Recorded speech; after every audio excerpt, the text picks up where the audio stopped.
Hello' ছাত্ৰ-ছাত্ৰীসকল, আকৌ এটা নতুন ভিডিঅ' লৈ তোমালোকৰ ওচৰত আহিছোঁ।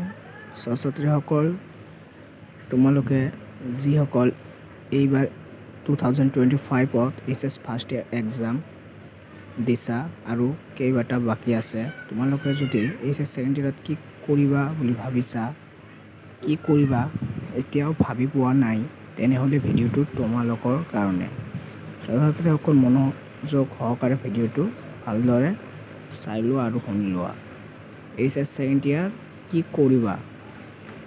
ASSEB ছেকেণ্ড ইয়াৰ হাতত মাত্ৰ তোমালোকৰ 10 মাহ।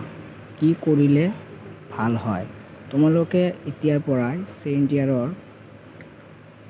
ইয়াৰৰ কুৱেশ্যনবিলাক চাই ৰিভিশ্যন মাৰি থাকা আৰু বন্ধু-বান্ধৱীৰ পৰা যিসকল তোমালোকৰ ছেকেণ্ড ইয়াৰত আছে তেওঁলোকৰ কিতাপখন লৈ পঢ়িবলৈ ষ্টাৰ্ট কৰা।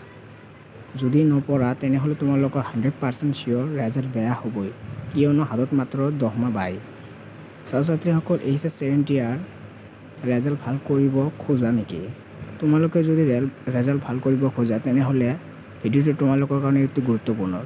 যদি ৰেজাল্ট ভাল কৰিব খোজা তেনেহ'লে তোমালোকে এতিয়াৰ পৰাই ছেকেণ্ড ইয়াৰৰ পঢ়িবলৈ আৰম্ভ কৰা।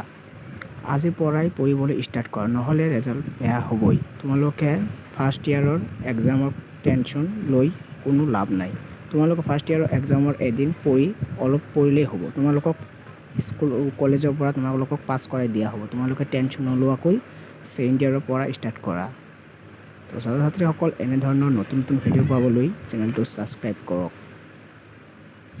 তো ছাত্ৰ-ছাত্ৰীসকল, আজিৰ পৰাই ASSEB ছেকেণ্ড ইয়াৰৰ পৰা পঢ়িবলৈ ষ্টাৰ্ট কৰা। ফাৰ্ষ্ট ইয়াৰৰ এক্সামৰ টেনশ্যন নোলোৱাকৈ তোমালোকক বিদ্যালয়ৰ পৰা পাছ কৰাই দিয়া হ'ব। ডক্টৰ ৰনেশ পেগুৱে কৈছে, তোমালোকে পঢ়িবলৈ ষ্টাৰ্ট কৰা।